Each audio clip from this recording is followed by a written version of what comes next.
ओम श्री गणेशाय नमः। ओम नमः शिवाय। 72वां अध्याय। त्रिपुरासुर के वध के लिए विश्वकर्मा द्वारा एक दिव्य रथ का निर्माण तथा भगवान महेश्वर का उस रथ पर आरूढ़ होकर त्रिपुरासुर को दग्ध करना एवं ब्रह्म द्वारा भगवान शिव की स्तुति। सूत जी बोले, हे ऋषियों, विश्वकर्मा ने प्रयत्न के साथ आदरपूर्वक भगवान रुद्र का रथ बनाया।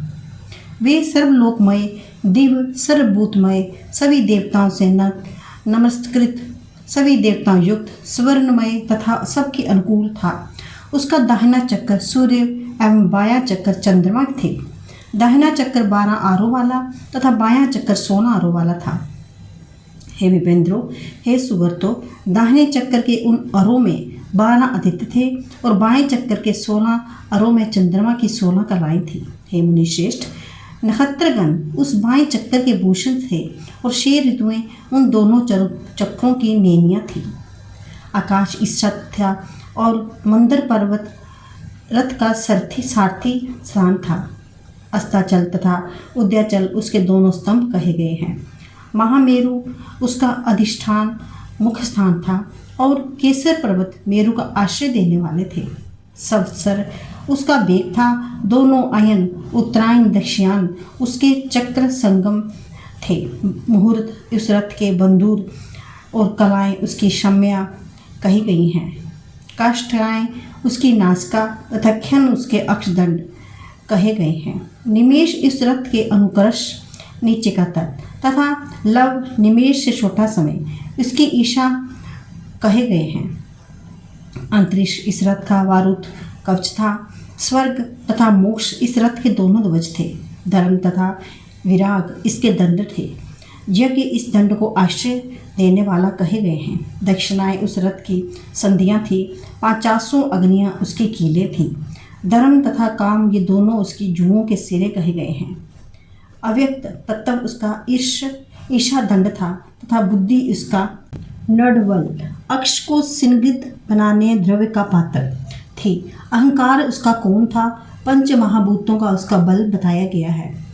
इंद्रियां उसके सभी ओर लगे हुए आभूषण थे। श्रद्धा इस रथ की गति थी। वेद उसके घोड़े कहे गए हैं। वेदों के पद विभाग उसके भूषण थे तथा शिक्षा 6 वेदांग उसके आभूषण थे।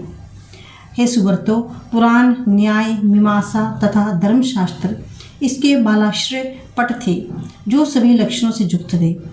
गायत्री आदि मंत्र, क आदि वर्ण, पाद छंदों के चतुर्थ याश तथा ब्रह्मचारी आदि आश्रम इन पटों के घंटे कहे गए हैं।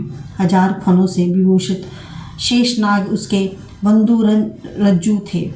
दिशाएं तथा उपदिशाएं उस रथ के पाद थे। पुष्कर आदि मेघ, रत्नभूषित स्वर्ण निर्मित पताकाएं थी।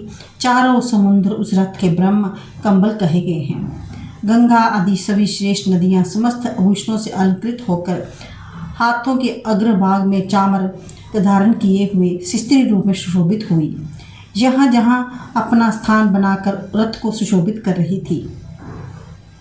आवाह आदि 7 बाजू उसकी स्वर्णमय उत्तम सीढ़ियाँ थी। भगवान ब्रह्मा मरी सारथी थे और देवता लोग रथ की रश्मियों को पकड़ने कहे गए हैं। ब्रह्मदेवत प्रणव ब्रह्मा के हाथों में स्थित उसके प्रतोद चाबुक था। विस्तृत लोकालोक पर्वत उसके साथ वायुओं के स्वतंत्र रूप सोपान से युक्त था। परम सुंदर मानस पर्वत उसके पैर रखने का अधोभाग था। समस्त पर्वत उसके सभी ओर से इस रथ को नासिका कहे गए हैं।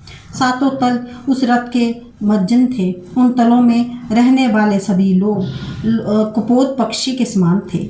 मेरु पर्वत उस रथ का महाशास्त्र था। मंदर पर्वत पृष्ठभाग के रूप में था।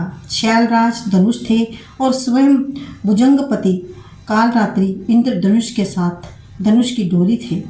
वेद स्वरूप में सरस्वती देवी उस धनुष की घंटा थी। महातेजवी विष्णु बाण थे और चंद्रमा उस बाण के शल्य थे। साक्षात प्रलयिनी उस बाण के तीक्ष्ण तथा अति भयंकर विस्मय अनेक बल थे। अवाह आदि वायु उस बाण के पंख कहे गए हैं। इस प्रकार देवताओं के द्वारा दिव्य रथ धनुष बाण तथा जगत के स्वामी प्रभु ब्रह्मा को सारथी बनाकर तथा कवच मुकुट आदि रत्नभूषणों को धारण करने वाले शिव भी सभी देवताओं सहित पृथ्वी तथा स्वर्ग को कपित करते हुए इस दिव्य रथ पर आरूढ़ हुए थे। ऋषियों के द्वारा स्तुति होते हुए बंदी जनों ने तथा नृत्य करती हुई नृत्य प्रवीण अप्सराओं के द्वारा वंदित होते हुए वे वरद शिव अत्यंत सुशोभित हो रहे थे।